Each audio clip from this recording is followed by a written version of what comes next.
I try to speak with optimism when I talk to people here on the ground in this region, because I think we're one of the last places in the country that has a lot to be proud of. We've made a lot of inroads, and we held our own. We're talking about Missouri with 3,000 votes was all, roughly. 3,000 votes gave John McCain the victory in Missouri, and people just, the press, we're not a bellwether state anymore. We're not a bellwether state anymore. And I thought, boy, if ever there's a year to lose bellwether status, I'm proud it was this year, this last election, you know. I'm thrilled about it. That said, and I've noticed it this week, and I was just talking a little bit with Corbin here about this, I have picked up on what seems to be, obviously, a lot of fear and frustration. People really want someone to do something, and now all we have is a lot of frustration and a hurry up and wait feeling, right? I don't know. I mean, just what I'm hearing and reading and emails and phone calls. The Tea Parties were a tremendous release valve. I just said that today, and they were, I don't know how many of you went to those in Johnson County or over there at the Liberty Memorial. I thought those were tremendous events, and what was so inspirational about it was full of people, a lot of us in this room, that don't, look, we work for a living. We don't have the time to sit around and bitch about, you know, we can't hey ho ho at noon on the courthouse steps because we've got jobs. You know, typically that's left for the acorn timers. But, you know, for the first time in a long time, good country, God and country-loving people who were just concerned about the country's future got together and said, no, we want to be heard here. So it inspired me, but I did sense after that day, it was kind of a now what?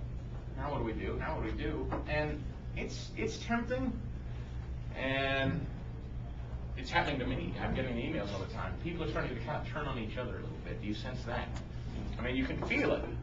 This party, Republican, is trying to figure out who it is.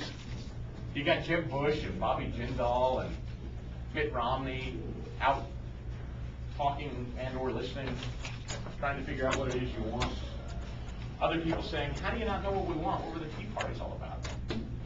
So I'm actually optimistic that there are a lot of people that wouldn't necessarily out loud call themselves Republicans that are sitting back, that actually voted for Barack Obama, and they're saying to themselves, uh-oh. You sense that? I do. On the Missouri side in Liberty, where I live, there were Obama stickers everywhere. It was as though people in the last month couldn't scrape them off their car fast enough. Now, that's anecdotal, but it's my perception. I think there are a lot of people that are watching what's going on, and they just instinctively know this is not what we do in this country. We don't take over banks. We don't take over auto companies. We don't do that here. And I think good Democrats know that too, and I believe in my heart of hearts there's just a pure sense of what is right and wrong about the marketplace and this country, and I think now more than ever in 2010, I'm optimistic, maybe naively so, we're going to see a seismic shift in the congressional makeup. That's my gut. If I were a vet man today, I think there are a lot of people quietly waiting to make a huge shift in 2010. I don't know, do any of you disagree, or do you think it's going to go the standard pace for the next 4?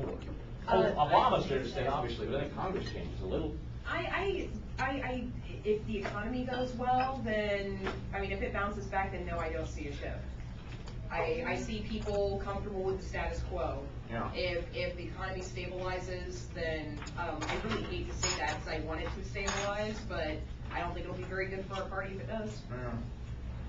It's interesting because, you know, I know you've got a primary challenge here in the Senate now to replace Sam, and we're going to lose 2 quality Republicans as they go at it to take the Senate seat. Now, who's going to take their seats? On the Missouri side, you've got Roy Blunt, and there's talk, we don't know for sure, that Sarah Steelman, in the vein of a Sarah Palin, will come on and challenge him. Now, if that happens, what does that mean? You know, is that ultimately good for us or not? No. Yes. See what I mean? No, yes. I don't know. I'm not really out here to be the arbiter. I'm just telling you this is very, very real. There are people that want to challenge establishment, and there is establishment that wants to remain established. And there are arguments for both. I'm not a term limit guy, for instance, and I know there are people in the room that are. I hear a lot of people say, we better get those SOBs out of Congress. I'll tell you what, one of my favorite people in Congress is a guy I used to work for, and he's my congressman, Sam Graves, on the Missouri side.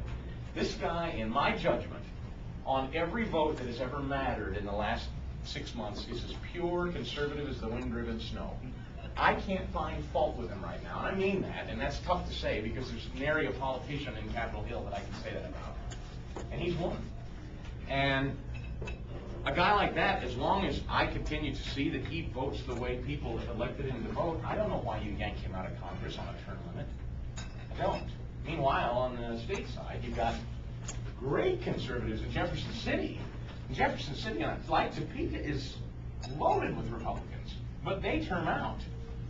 And I think that makes that makeup far more vulnerable, actually, than does the federal government. But at any rate, you know, I'm in this corner of our world. I'm optimistic. I am extraordinarily upbeat because I've never seen more passion. And in general, again, anecdotal talk radio, our ratings in the morning have never been bigger. And I don't say that in a braggadocious way. I say it because I believe that people are hungry for debate. They're hungry for information. I think people, and again, it's my gut, it's anecdotal. There are a lot of people that are seeing what's going on that didn't vote Republican and typically wouldn't say out loud they do so, because see the news every day and think, this doesn't feel right. And I want to know what's going on, and they're coming to talk radio to figure it out because it's the last place they can hear it. And it's, of course, under assault now. I mean, we're in uncharted waters, guys. I don't have to tell you that. We've got a president who now we have on, you know, it's being reported in the Politico, you know, they're bullying bondholders, literally bullying them, saying things like, hey, you either go along with what we want to do, or we're going to turn the press corps on you. Hey, you either do what we want you to do, or we're going to turn this populist message on you and get the torches and pitchforks and come at you. I mean, this is out-and-out thuggery from the White House. This is nothing we've ever seen before, and it's freaking people out. I feel it, which is why I think we're ripe. I mean, this is low-hanging fruit time. This country's never seen it, and you have got to be a genuine off-the-turnip-truck dolt if you can't educate people now more than ever why this country's in a perilous state. I believe that. I think this is easily done. That's my theory. Now, the question is, will Republicans end up crossing one another out by infighting and trying to reclaim the party? I don't know. I don't know. But we cannot, and I think you'd agree with this, maybe you wouldn't. There are an awful lot of people that seem to think, gosh, Barack Obama's so dreamy and so popular, we really need to look like we're playing nice with him. We don't want to look like the party of no. Why the hell not? Shouldn't we be?